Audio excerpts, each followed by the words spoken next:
WPHAT.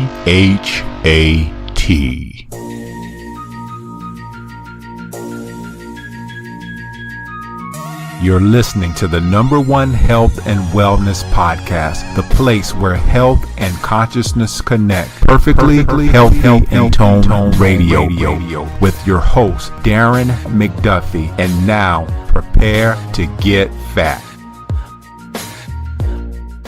What's cracking, peeps? Darren McDuffie here, alias Fat Man, helping you become perfectly healthy and toned and conscious, of course. Today's episode is being brought to you by perfectlyhealthyandtoned.com. This episode is with Heather K. Jacobsen, entitled Going-Gluten-Free, and it is 167. Before we get into the episode and more details about it, I wanted to give you a reminder, as I always do, about the previous episode I did with Sheila Lewis Ely, entitled A Mother's Love. Sheila gives her first-hand experience with vaccinating her son and finding out that he was later diagnosed with autism. If you are a parent out there and you are faced with this decision to vaccinate or not vaccinate, I highly encourage you to listen to this episode. I always want my listeners to make an informed decision before they make a decision. I can't tell you what to do, but I can give you the information and let you listen to it and go out and make your own decision based upon that. Now, today's episode, again, is 167 with Heather K. Jacobsen, entitled Going Gluten-Free.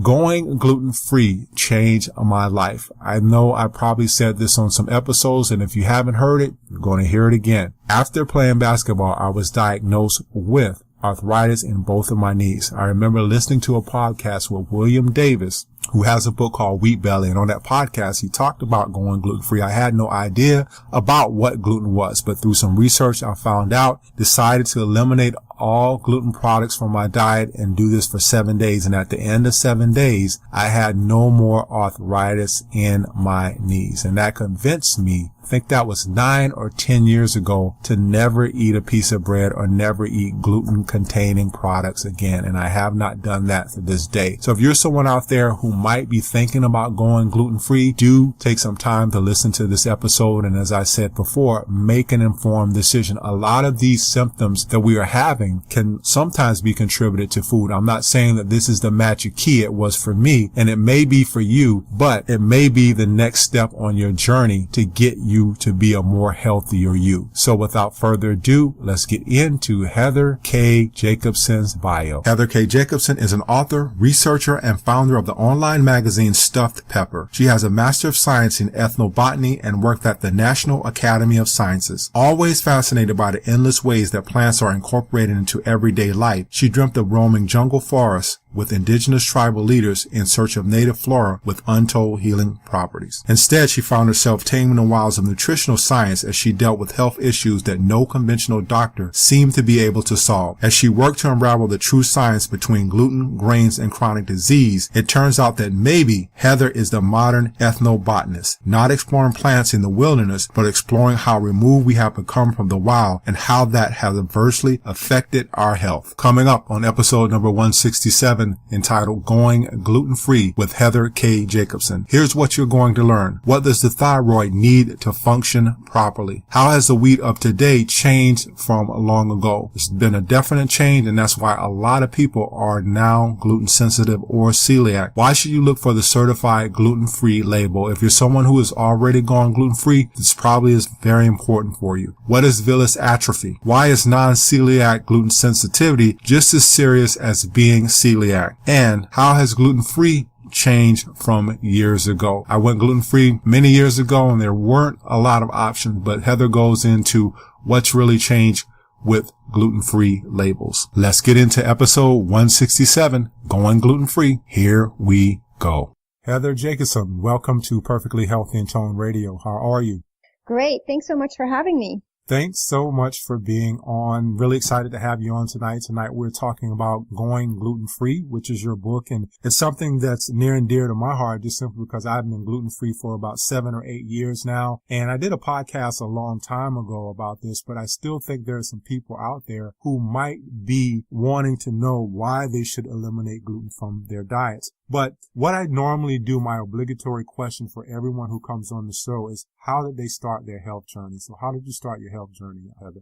Yeah, right. So Basically, I have had IBS issues pretty much since I was a child, but when it finally came to a head was in 2001. And it's very interesting timing because they say a lot of times that stress is a trigger for celiac disease and other autoimmune disorders. And it happened to be September 11th, 2001. I was in England traveling, working with a study group. And my boyfriend at the time, now my husband, was in Washington, D.C. And I was, watching what was going on there. And I couldn't reach him. I was calling him on the phone, and nobody could reach anybody in the country. And so around that time, I was also, as I said, traveling with this study group. And there was somebody else that was in charge of our food budget, and he bought for the week Wonder White bread that we made toast with for breakfast and sandwiches for lunch and pasta for dinner and beer. Mm-hmm. And it was a lot more like refined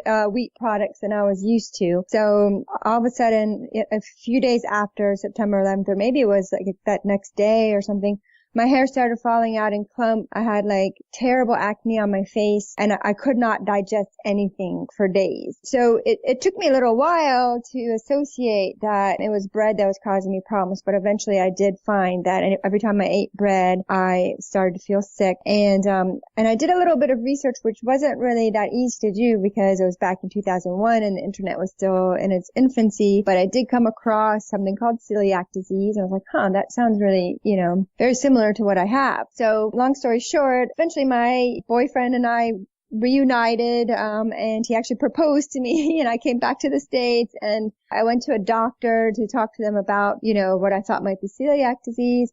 And the first doctor I talked to laughed me out of the room and said, oh, you just have, here, take this probiotic and you'll be fine. Or actually not probiotic, antibiotic. And so I felt dejected, and I was like, well, I'm not a doctor, so what do I know? And my boyfriend and I went out for pizza and beer because well, I guess I don't have celiac disease. And well, the next thing I know, I felt sick. So it was confirmed in me whether or not, a doctor was going to believe me. My body told me that no, this stuff is not good for me. So that was the beginning of my journey, but that was in 2001. And back then, nobody, like I said, even doctors believed me. So it was, hard avoiding it. There was a lot of cooking. Luckily, I love to cook. So I did a lot of cooking at home and basically navigated my way around, but it was usually salads when I went out. So things have changed a lot since then, but that was the beginning of my gluten-free journey. So you're actually from the States, or you're from England? I am from the States. Yes, I'm from the States. I did actually live in Denmark for a while as a child, and I took classes from, Danish and British teachers. So I've been told I have a bit of an accent. I think it's a smosh of all the places I've lived. Yeah, I noticed that. You mentioned that you were gluten-free in 2001. Mm-hmm. What are some of the changes that you've noticed with gluten-free from 2001? Because I think for me, I went gluten-free about 2006 or 2007, I think it was. And I know gluten-free at that time was probably maybe a little bit more advanced, but what are some of the changes that you've seen since gluten-free being when you started in 2001? Yeah, when I started in 2001, gluten-free pizza crust was like cardboard and bread was like sandpaper. It was really like, what's the point? Mm-hmm. And in some ways, maybe that was a blessing in disguise because going gluten-free is so much easier today, and there's so many gluten-free options out there. But in a way, maybe there's too many temptations, because my belief that the gluten-free substitutes that we have today are actually not that much more healthy for you than the original gluten foods. So even though, it wasn't really fun being gluten-free back then, it might have been more healthy. But on the other hand, also, people that are gluten sensitive are a lot more accepted today than they were back then. There's just so much more awareness. Back then, nobody believed me. People thought I was crazy, or I was just kind of anorexic or overly concerned about my weight, why I couldn't eat wheat. So it's definitely changed as far as culturally being more accepted. But yeah, for anybody that's just starting out and they just want to try a a few gluten-free substitutes, there are lots of options to start with. Do you feel like, and I'm going back to just my own personal experience. I remember when I started to go gluten-free, I decided to do it for 7 days. And I remember just freaking out because I was like, well, what am I going to eat? My whole world seemed to center around breads and pastas and all of this stuff. And I kept really thinking about, well, what am I going to eat? What can I eat? Or what can I eat? And I was just really focused on what I couldn't eat. But did you panic when you found out that, hey, I need to do this for my health? Yeah, not so much, because it made me feel so ill that it really wasn't worth it for me to have, I missed pizza and I missed croissants and I used to like craft beers, which is not good for anybody's belly anyway. So, like I said, maybe it's a blessing in disguise, but I did miss certain things, but I didn't freak out totally because there weren't enough options for me to figure out. So I just instead ate salads. I ate rice, I ate black beans, I ate stuff like that. I didn't go paleo until much later. Mm-hmm. So there were still things that I could do. And maybe in some ways, having traveled a lot, that helped too, because I saw that in other places around the world, there isn't necessarily bread at every meal. So maybe that helped. But I can certainly understand for people that do freak out because, we are from our first solid food conditioned to eat bread products at every meal. So it is definitely a big learning curve, and I can see how anybody could freak out about it. Yeah, I did a lot of freaking out. But I want to ask you this as well. Did you feel like, because I know I used to crave gluten. I used to crave cookies. I would crave breads and all of this stuff. And looking back on it now, I realized that why was I craving it when I know it wasn't good for me? And that's something that the body does. Did you find that you would crave it, and even though it was bad, and you figured this out a little bit later on, were you craving gluten at the time that you knew you had some symptoms that arise from it? Yeah, so the interesting thing is when I was, when I got sick in England and I was eating Wonder white bread, which is not how I normally would eat. I usually ate like whole wheat bread or, whole kernel bread. I was always trying to be more healthy, or, we thought it was healthier. In the end, maybe it's not that much healthier, the whole grains versus the refined grains. But I never was used to eating the really soft white bread. And once I got sick from that, I was craving that specifically, the white bread. And that's what they say when you develop an allergy. Like a lot of times children that have like dairy allergies crave milk, for instance. So there's something very odd and sinister there. It's just not fair, to make us crave it when it's actually like poisonous for us. So yeah, I remember being like, why do I want this white bread so much? Yeah, I went through that same thing. Do you feel, I guess we should talk about the difference in celiac and non-gluten sensitivity. Do you feel like people are still unaware? I know if you're celiac, that's kind of on the bad side, I would say. And then for non-gluten sensitivity, non-celiac gluten sensitivity, that's kind of more on the mild side, the major side versus the mild side. But do you feel like there's still people out there who don't know that they're gluten sensitive? Oh, absolutely. I mean, even for celiacs, at last check, the statistic was something like 97% of celiacs are still undiagnosed. And that's just celiacs. And that doesn't take into account the gluten sensitive, which there's about at least 10 times more people in the world that are gluten sensitive than are celiac. And a lot of people don't even take gluten sensitivity very seriously because, in fact, I would say that people do have the idea that gluten sensitivity is more mild compared to celiac disease, but that's not necessarily always the case. You can be gluten sensitive and have very serious disorders. Like there's the gluten ataxia, for instance, is probably one of the worst, which is this very serious brain disorder that's caused simply by gluten sensitivity. But unfortunately, with a name like gluten sensitivity, it just doesn't sound very serious. So people aren't taking it seriously. Doctors aren't taking it seriously.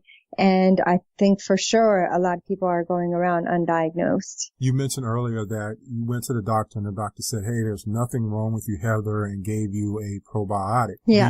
Do you feel, why is it so hard for people to believe that gluten, a slice of bread, little slither of pasta might be the cause of all these digestive issues or health issues that they're having? Yeah, well, like I said before, I mean, we've been conditioned as a society to have bread products with every meal and even with snacks. It's not unheard of to have, a bagel for breakfast, pretzels at snack time, a sandwich for lunch, some crackers at, mid-afternoon snack, and then pasta for dinner. And for a long time, we thought that was actually healthy, as long as they were like whole wheat bread and pasta with, the right vegetables and stuff like that. So this is a whole like paradigm shift to think that you can't eat any of these things. And so it's not just us personally, but people all around us that just can't fathom that. At the same time, it seems as though this gluten sensitivity and the rise in celiac disease just came out of nowhere, which in a way it did, because the wheat that we eat today is vastly different than the wheat that we ate just 50 years ago. That's because it's now genetically engineered to be, to have more dense proteins and richer starches. So it actually contains super glutens now, and the starch is fattier and more filling than ever before. So there are reasons why it has sort of come out of nowhere. But that's why I think it makes it hard for people to believe, when I was growing up, we didn't have these issues, So I think that's part of the problem. I want to take a statement from your book. It says that gluten causes inflammation in everyone. No one can digest wheat. That's a bold That's a bold statement, because you just said that you have people out there who are saying that, oh, I didn't have these issues when I was younger, but things have changed a lot. And it's really a bold statement by saying this, but I wanted you to kind of go into that and explain why it's causing the inflammation and why no one can really digest it. Yeah. So Dr. Alessio Fasano, are you familiar with him? Mm-hmm. He's probably the world's expert on celiac disease and gluten sensitivity, and he's the one who says that no human can completely digest wheat and that it causes some amount of inflammation in just about everyone. We basically just don't have the enzymes to break it down. And again, this is most likely because it's this genetically modified version of wheat that's really an issue. And wheat is what's known as polyploid. So when it reproduces, it adds on to its genome. So the wheat today is actually its genome is actually 3 times bigger than the genome of the wheat 50 years ago. So it's adding onto itself. It's becoming more dense, in every way.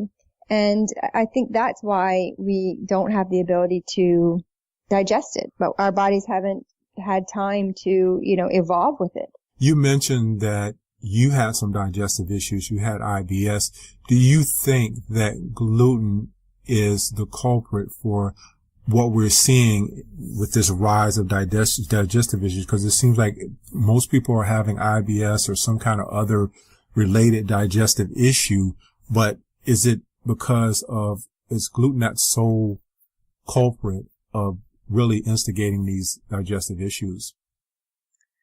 Yeah, I mean, it's hard to say that it's all from gluten. I mean, certainly gluten is a contributing factor to many digestive issues, but there's also, gluten can affect the body without actually even causing digestive issues. There are some conditions where it goes straight to the brain or, gives you a rash or whatever. So it doesn't always cause digestive issues, but certainly it does a lot of the time.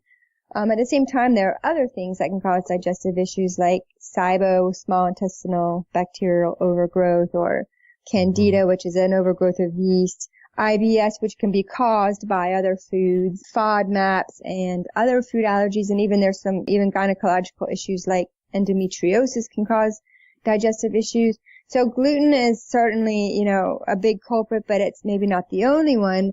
And part of maybe the reason why we have so many digestive issues is because of leaky gut. It can be caused from gluten to begin with, but also other things like stress, things in our environment, glyphosate, which is an herbicide, overuse of antibiotic. There's probably many different factors that can lead to us being more susceptible in the gut, but definitely gluten is a huge part of it, but probably not the only part, if that makes sense. Yeah, that makes a lot of sense. I think gluten is one of those contributing factors. You mentioned that sometimes people can eat something and they break out in a rash or something else might happen. And I wanted to get into that, really talking about the difference between just an allergy and a sensitivity. For example, like a wheat allergy and a sensitivity. What are the differences in that? Yeah. So a wheat allergy can be manifested in the same way as, the classic allergy to anything. Itchy, watery eyes, runny nose, scratchy throat, or even swollen throat. And there's also a delayed onset allergic reaction, which doesn't include the immune system response. So unfortunately, it can't be picked up on a skin prick test, but you can also have a allergic reaction that way, and that could be manifested through like digestive distress, including even vomiting. And the difference between that kind of delayed onset wheat allergy versus gluten sensitivity is still not, 100% clear, because gluten sensitivity has only been newly classified as an actual real disorder, and it is a real disorder. Mm-hmm. Despite what friends and family and doctors might say, it has been classified as an actual real disorder. But because it's so new, there's just not a lot of data on it yet. There hasn't been a lot of study on it. So they're trying to still figure out where the wheat allergy ends and the gluten sensitivity begins, and it could all be somewhat related. But we do know that gluten sensitivity can be associated with autoimmune disorders, so that might set that apart a little bit from the allergy. Yeah, this just came to me. I wanted to ask you this. Do you feel as though with the sensitivity, that's part of the disconnect with most people, because most people are 48 to 72 hours after they have some kind of symptom. They might even break out in a rash, or something could happen that's just out of the ordinary. They're not really even thinking about, hey, I had that slice of bread, or I had this roll at dinner two days ago. So do you feel like there's that disconnect there? That's why people don't believe it, because they're not really in tune with what they ate a couple of days ago. For me, I can't remember what I wore yesterday. So, right. so if for those people who are trying to remember what they're eating, half the time we're just shoveling food in our mouth anyway at lunch, or we have a job or something. But again, do you think that people, because of that disconnect, that they may not believe that there's a sensitivity because they're not really paying attention to what they ate 2 or 3 days ago? Sure, absolutely. And in fact, for me, it takes actually about 5 days before I feel the reaction. And so it is hard to see. Yeah, obviously, if you break out in hives the minute you eat it, it's clear.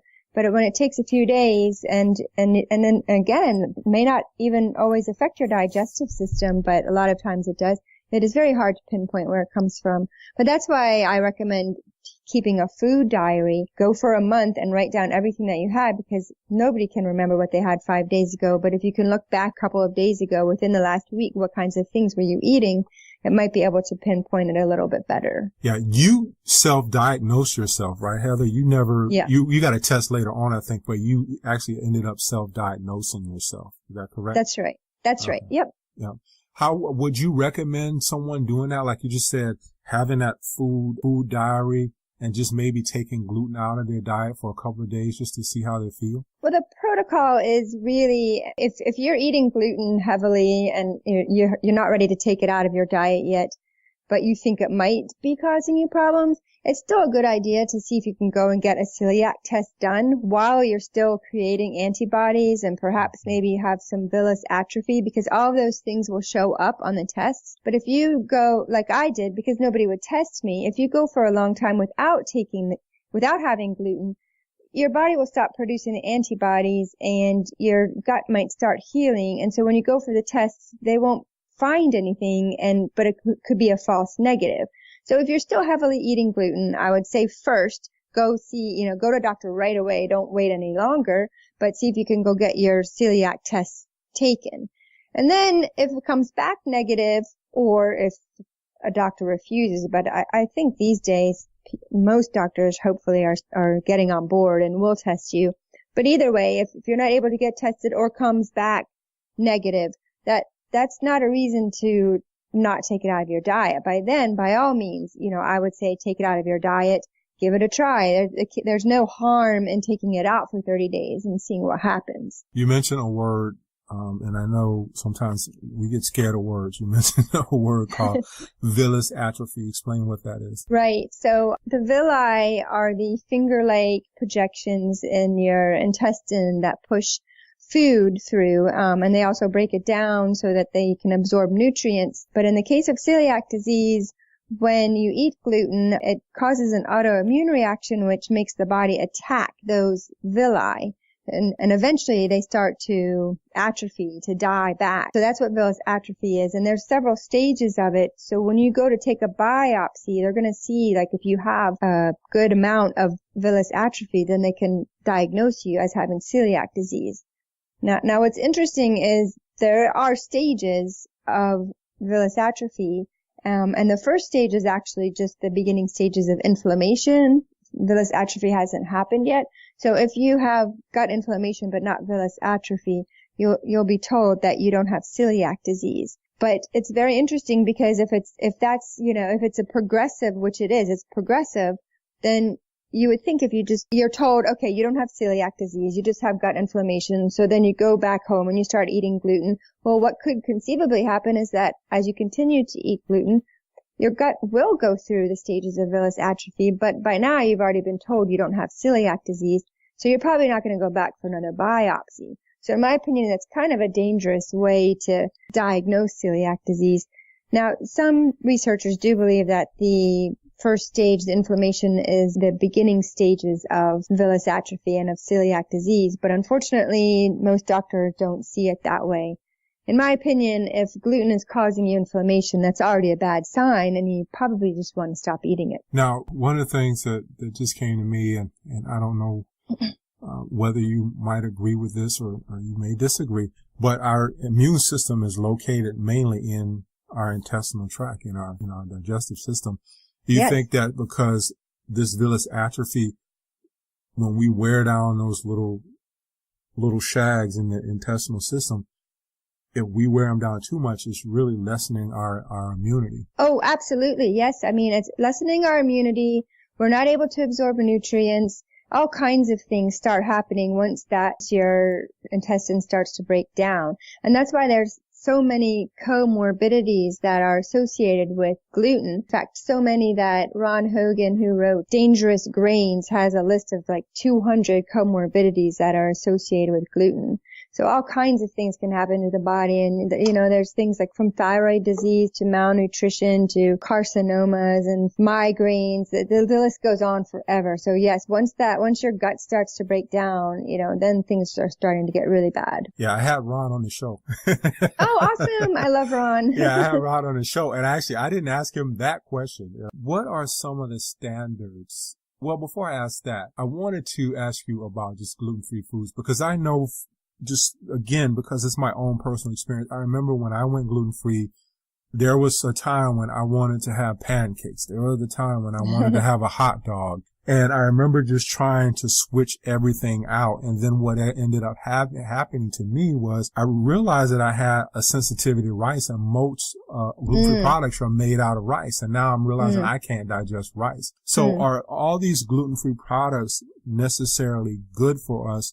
And are there different substitutes that we might be able to try? I know for me, millet is a little bit better on my digestive system than rice is. So it's a loaded question. I want to see. Yes. You can take it in parts. Don't try to eat the whole elephant. Just try to eat one bite at a time. Yeah. So let me address the rice first. There are lots of, okay. Well, first let's just take it back a step. I'm sorry. Are you celiac? I didn't hear if you said you were celiac. No, I'm non-celiac, gluten sensitive. You're gluten sensitive too. Okay, like me. But so most of the research that's been done has been done on celiacs, but it's my belief that we can extrapolate some of this research that's been done on celiacs to us non-celiac gluten sensitive, because we just don't have any data for us right now, and we do need to take it seriously.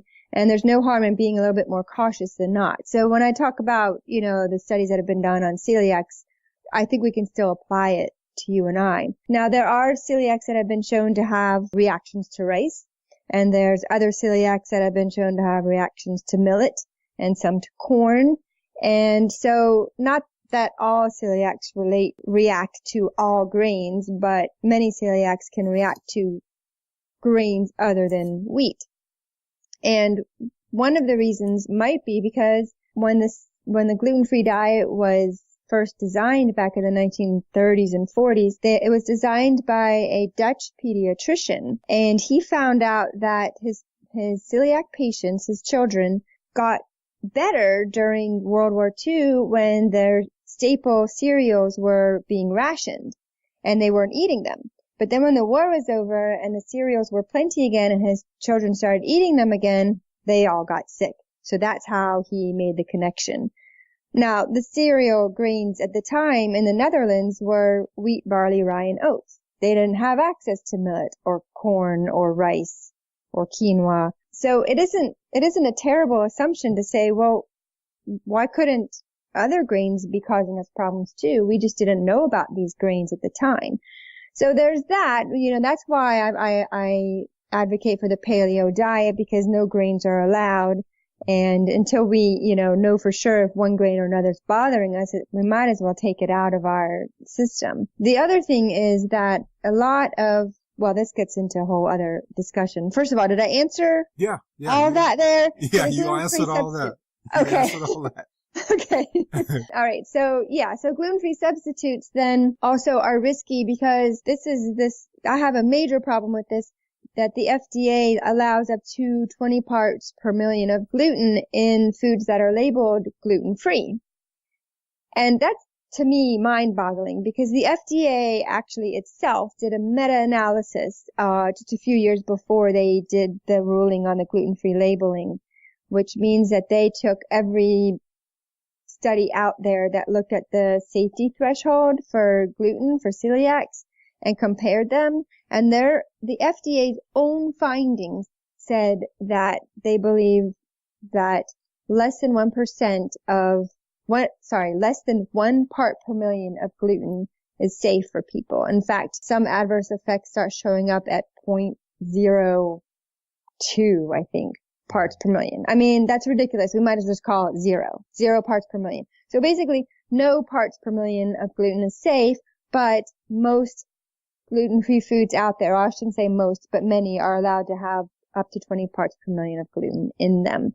So one of the things you should look for is the GF certified label, because I think they test up to 5 parts per million. So at least it's it's a little bit more stricter of a test. But yeah, any little bit of gluten can still cause problems for people. I know it causes problems for me. Yeah. Do you feel like the FDA is doing enough to make sure that these products that are being on the shelf and saying that they're gluten-free are really gluten-free? Are they really safe for people like you and I who have sensitivities to gluten? No, I don't think that they're doing anything at all, because the FDA, it doesn't test for it. Testing is voluntary. And like I said, they still allow, 19 parts per million of gluten in food products. And that can be harmful to many people. But the reason for doing that was political and economic. It had nothing to do with actually caring about the health of a celiac or non-celiac gluten sensitive. I wanted to ask you this as well. You said that food manufacturers, and I don't know if this has changed from what I got from your book, is that they're only testing for a part of the wheat called gliadin. They're not testing for gluten. Is that correct? Gluten? Yeah, correct. So gluten, as most people know, is, a protein found in wheat and other similar grains, but it's not the only protein in the grains. And then also that gluten protein can be differentiated into gliadin and glutenin, different parts of the gluten protein. And then gliadin can be differentiated again into like 50 different isotopes. So when they're testing for gluten in products, they're testing for only one of those isotopes, alpha gliadin. They're not testing for glutenin, and they're not testing for the other isotopes.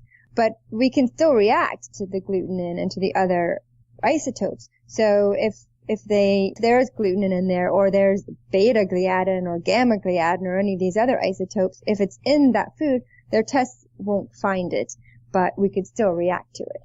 Yeah, I actually been witness to this. I used to work in a food sensitivity testing lab here in Fort Lauderdale, and what I saw a lot, they tested me for free because obviously I worked there and I saw that I had a gluten sensitivity, but I knew I had one before even doing the test. But I would see tests come up where people they were saying they weren't sensitive to gluten, but there was a part of the wheat that they were sensitive to. And I had people that worked with me that were still eating wheat, even though their test came up and said, hey, you're not gluten sensitive, but you do have this allergy or this sensitivity to a part of the wheat. And they would still be eating wheat, which kind of brings me to another question. I don't know if you've ever had this where you have been invited to a party or a family gathering or something, and they have bread there, they have gluten-filled products there, and they're telling you, hey, Heather, go ahead and you could just have this one time. What do you do in that situation? I know how I handle it, but what do you do? Oh my gosh, yes. I mean, our relatives are sometimes the hardest ones to deal with. Oh, a little bit can't hurt you, right? Mm-hmm. Yeah, no, I know it is difficult. And, I actually caught my dad because we're at his house for Thanksgiving. And, well, I was going to make my own gluten-free gravy, but he insisted on doing it. And then I caught him taking the whisk that he was whisking the gluten gravy with and then dropping big globs of gluten into the gluten-free gravy and whisking that. Mm-hmm. And I just had to look, I'm really sorry, but I can't eat that, and got very offended. I know people get offended and it is a very tricky situation, but you know what? Your health is really important. And if relatives can't understand that, well, unfortunately, then that's their problem. This is something to be taken seriously. And yeah, we have to kind of make sure we don't offend people and whatever. But I end up trying to do a lot of the hosting. I, usually host Thanksgiving myself here. Then I'm in complete control of what's on the table. So that helps a lot. Or when you go to somebody's house, you offer to bring a dish. You bring your own stuff. And then maybe take each person aside and say, listen, this is really serious. And if I have even just a small crumb, it really affects me. So, and as nice and polite a way as possible, right? But we don't need to make a big scene at the dining room table or anything, but just to take people aside and say, so I'm going to have my stuff separate over here. And, can you please respect that? Basically. Yeah, I've been called uppity so many times by my family because they're like, you can't eat the stuff that we eat. I'm like, nope, I can't eat it. I'm so sorry. I know. I've been there. Yeah, I can't eat it. And they don't understand that. I guess now they're finally getting it. One of the things that I noticed that you talked about in your book, and this is something from my own personal experience, was that when I was eating gluten, I had this urge to just overindulge in carbs. I would eat bread and then I would want to eat carb after carb after carb. Does gluten kind of induce that when you're eating gluten and then it makes you want to eat more carbohydrates? Yes, it does. It does for two reasons. For one, gluten actually contains opioids in it, so it is addictive, which just makes it way more harder. And that's probably why everybody associates it with comfort food, because it feels good when you eat it. And so you want to keep going back to it. But it also has higher glycemic index than sugar, if you can believe it. And so you also have this sort of blood sugar addiction where as soon as, you get a spike in the blood sugar and then as soon as it drops, you are craving. I mean, your stomach even starts rumbling. I don't know if you have that, like, oh my God, I'm so hungry. Mm-hmm. You have to go back and eat something else wheat-filled to fulfill that craving. So yeah, you can get stuck in a cycle. I noticed that with cereal, like with cereal that's made out of grains. When I was younger, I would eat cereal all the time. And probably like maybe an hour after eating cereal, it was like, I just want to go and destroy everything in the refrigerator. Because I was just that. Oatmeal does the same thing to me. And people are always like, well, why don't you eat more? I'm like, I can't eat oatmeal because if I eat oatmeal, the main thing is the oats of the oatmeal, but also it just makes me ravenous. It makes me want to eat more and more and more food when I eat oatmeal. I know. So I stay away from it. I don't eat it at all. It's crazy, isn't it? Yeah, it's crazy how that thing. You mentioned that you naturally transitioned into paleo because you eliminated the grains. And I think I'm naturally going to paleo too, but sometimes, well, I notice now that I can't eat white potatoes, but I do. Okay, I can't either, so you're not alone. Yeah, I can't eat white potatoes and I can't eat corn and the rice. I don't know what happened, but I've taken those out of my diet and noticed that it instantly made me feel better. But I think it's maybe, I'm not sure, but I think it's a spike again in the blood sugar. I mean, it's causing like some kind of, sugar resistance, but I don't quote me on that. Yeah. Corn and rice and white potatoes, for some reason, they bloat me.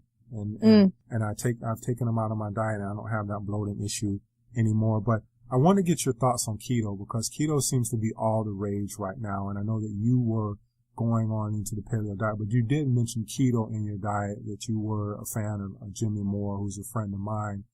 And you talked about his book, Keto Clarity, in your book. But what are your thoughts on keto? Yeah, no, I think keto is an excellent idea for many people to try. I think, first of all, most Americans eat way too many carbs, so cutting down carbs can only be a good thing. When you get the majority of your calories from fat, which is what the ketogenic diet is, it's actually very therapeutic for many different ailments, because we actually need fat, and we've been told for decades that fat's our enemy. But we actually need it for good bodily function, for the skin, for the hair, for the organs, for everything. So eating more fat is good, and reducing your carbs is good. And ketogenic diet has often been given to people for things like epilepsy and injuries to the brain and other things. So really, you can't go wrong with the ketogenic for the diet for the most part, but it may not be for everybody. So in my experience, I did ketogenic for several years, and I felt great, and a lot of my digestive distress had quieted down. But then I started CrossFit, and something about that and the ketogenic diet was not good for me. It overly stressed my body. And so what I learned a little bit from my research is, and there's really not a lot of medical data on this, so I would love to see more research on this kind of thing. But just from my understanding is that, one, women need more carbs than men, and two, the thyroid needs carbs to function properly. So, and I have an autoimmune thyroid disorder, and I'm a woman, and I was doing CrossFit, and I was on the ketogenic diet, and I think I overly stressed my body. So, which led to a condition that's similar to endometriosis called adenomyosis. So it's a gynecological disorder that I ended up getting because I think I wasn't getting enough carbs. So it is possible to not get enough carbs, but I did since then stop CrossFit. I also increased my carb take a bit, and I started feeling better. But I'm not doing CrossFit these days, and I still don't eat a lot of carbs, and I haven't actually checked my ketones in years. So it could be possible that I'm back in ketosis. If not, I'm just hovering, just above ketosis. But either way, I think reducing one's carbs is a great idea.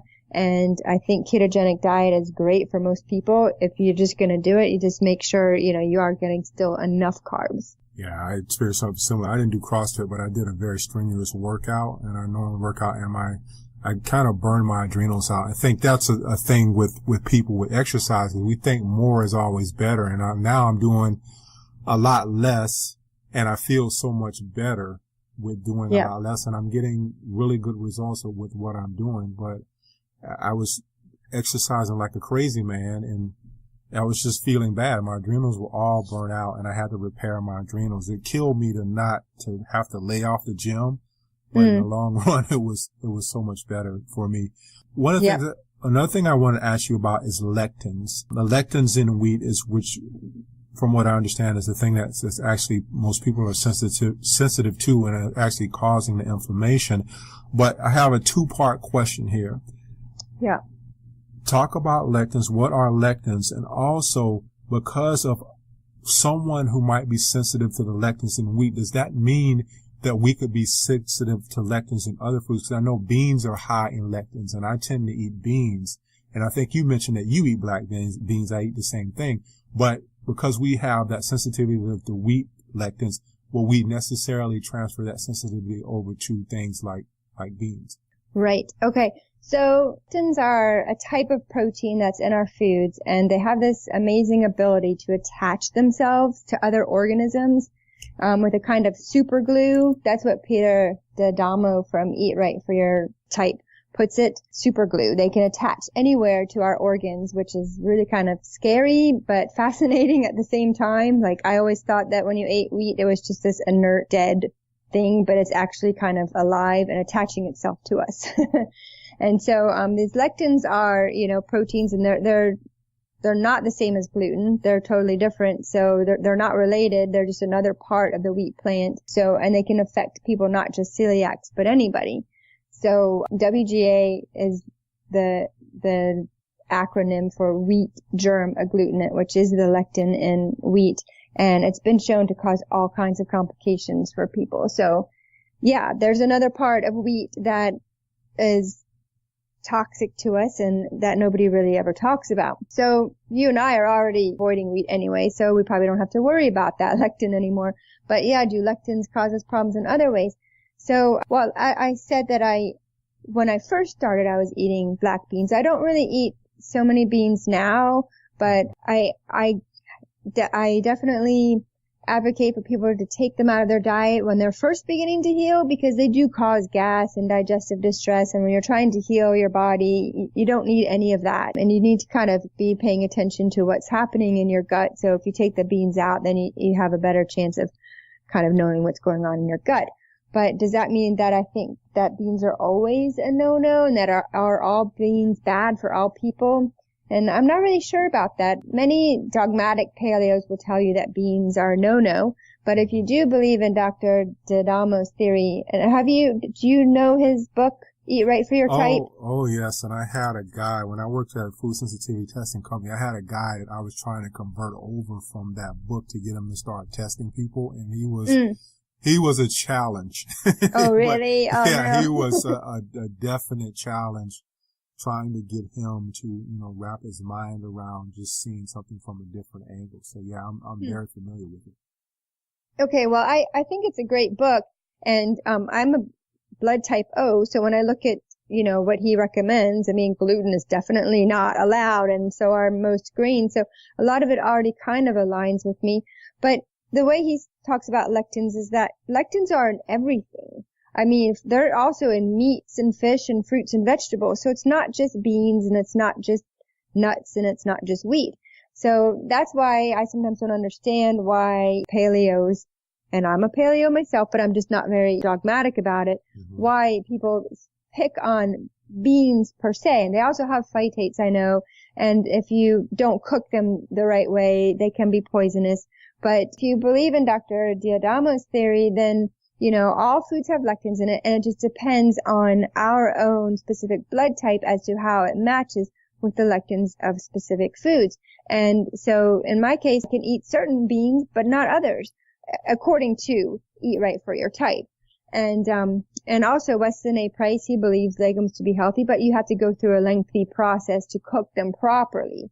So if they're cooked properly and your blood type can take it, then maybe they're okay. I've been a no-bean person for at least 5 years, but because my gut's been feeling a lot better lately, I've been recently indulging in a bit of hummus from time to time and a couple of spoonfuls of white beans, which, maybe I can't call myself paleo anymore because I've done that. How long did it take you to heal your gut? Yeah, years. Yeah, I can explain that next, but I was just going to say that in Dr. D'Adamo's book that both white beans and hummus are in the neutral category for my blood type. So, yeah, I don't know. I think beans are something, once you feel like your gut is back on track, that maybe you could experiment with, but be cautious, I guess. And to answer your next question, I don't know how long it took me. I mean, it took me years because, right. I went gluten-free in 2001, and then I went dairy-free in 2008. And soy-free in 2010, and then paleo just a little bit after that. And I still had problems, even though each step of the way I started feeling better, but I still had problems. So after I went paleo and I was still having digestive problems, I was like, what is going on? I thought, it was leaky gut, which it might have been, but which is when you just react to all kinds of foods because your gut has been so compromised. But then I went and got tested for SIBO because I thought maybe it was that, and I was really unhappy when it turned out it wasn't because I wanted it to be something that I could fix, Right. But actually the breath test company, the lab that I bought the test from, they were really nice, and they actually gave me a free fructose test instead after I had taken their SIBO test, and it turns out that that's what I had. Fructose malabsorption. So there's a whole list of fruits and vegetables that I can't eat because of that. So I reduced that, and that felt a lot better. And then that's around the time I started going keto too, because it's like, oh my God, there's so many carbs that I can't eat. I might as well just not eat them, Yeah. Instead of figuring out which ones I can and can't eat, just pick a few that I knew were safe and then rely on fats for my calories. So, and once I went keto, I felt a whole lot better. And so, like I said recently, the CrossFit and whatever, but my gut's still been healing along the way. But there is one major thing also that's important that most of us know is important to deal with, but deep down inside, but we don't actually really do anything about it. And that's working on stress. Mm-hmm. And stress for me, whenever I get stressed, particularly emotional stress, it goes straight to my gut. So, and I actually have had a childhood of emotional abuse, and I have not been allowed, I've been conditioned to keep all my emotions inside. So I've been recently having to learn how to allow the emotions to come out, to feel them, mm-hmm. And to deal with them, to deal with those things in my life that are causing me emotional stress, to either stop them or to figure out how to cope with them. And so that, having done that, was kind of my last step in healing. I can finally say that, wow, my gut is so much better than it was 5 years ago and way better than it was 10 years ago. And every once in a while, I have a little, gut flare up, but probably because of some new emotional stress. But I guess that's part of being human. And maybe one day I'll have complete control over it, but I don't think I'll ever have complete 100% control over it. But definitely feel that I can lead a comfortable life now and not always feeling about what's happening, worrying about what's happening down in my gut. Yeah, well, kudos to you, because I know I talk about that a lot, the emotional part of the thing, and I think that's mm-hmm. one of the big things that a lot of people miss in their journey in healing. They deal with the physical stuff and take all the supplements, take all the pills, but very rarely do we delve into getting to what I call our emotional muck and dealing with that in our true road to healing. Couple more questions for you here. Sure. Well, really one came to mind about, I don't know, I seem to have problems with sugar. I don't know if you have problems with sugar, not just fruit sugar, but just mm-hmm. sugar in different products. Like that makes me bloat. And I don't know if you had issues with that as well, being that, both of us share the gluten sensitivity. Did you ever have any issues with sugar in certain foods? Yeah. So do you mean specific foods, like we were talking about white potatoes, or do you mean processed foods? Yeah, let's say fruit, orange juice, that's a fruit juice, but sometimes I'll I might even eat a piece of candy. And I know that one piece of candy will make me bloat because of the sugar that's in it. Yeah. Well, that's interesting. I don't know if have you guys talked about the FODMAPs diet on your show? I haven't talked about that. So there's all kinds of different kinds of sugar, and I know that I react to fructose and fructans, which is one type of sugar. And sometimes people that react to those can also react to polyols, which is the things you'll find sorbitol, some of the artificial sugars. They can cause reactions in some people, but other people may not have problems with those sugars, but with others. So sugar is really a kind of a complex subject, and you might want to check out the low FODMAPs diet. It's very tricky, and I was very depressed when I found out I had to be on it because I was already paleo and everything else, right?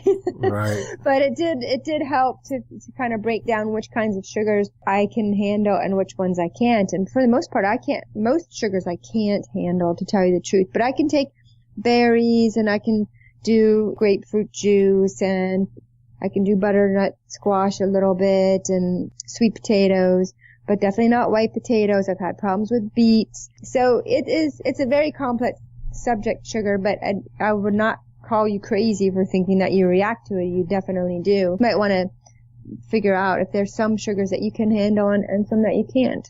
Yeah, I just know no candy and stuff like that. It just makes me bloat. Final question for you.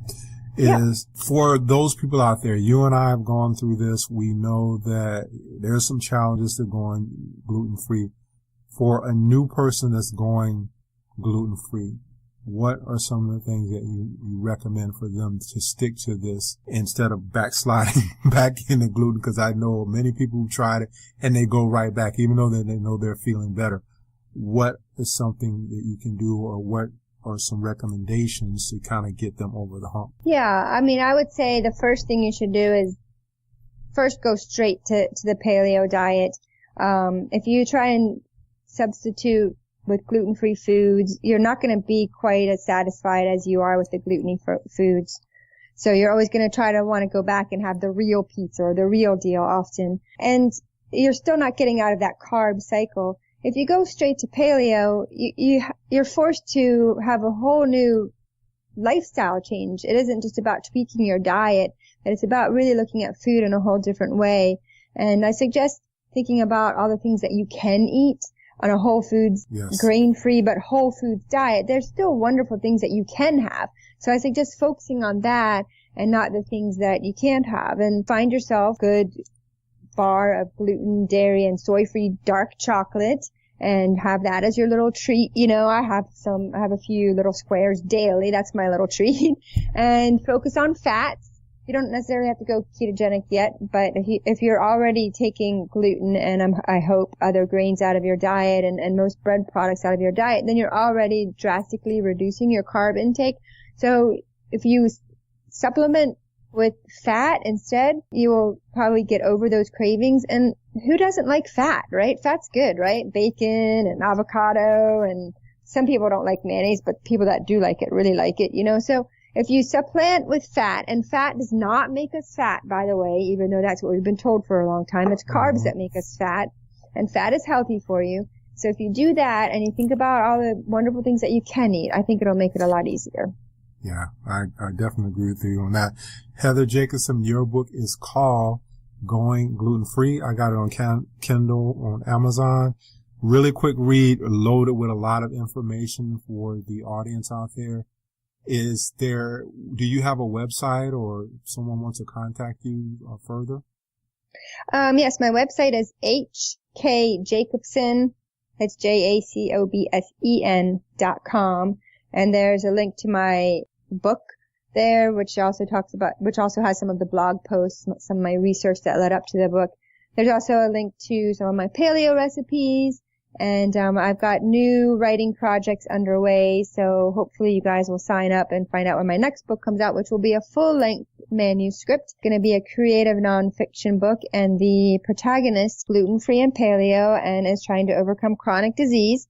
So hopefully it will be something most of your listeners will be interested in.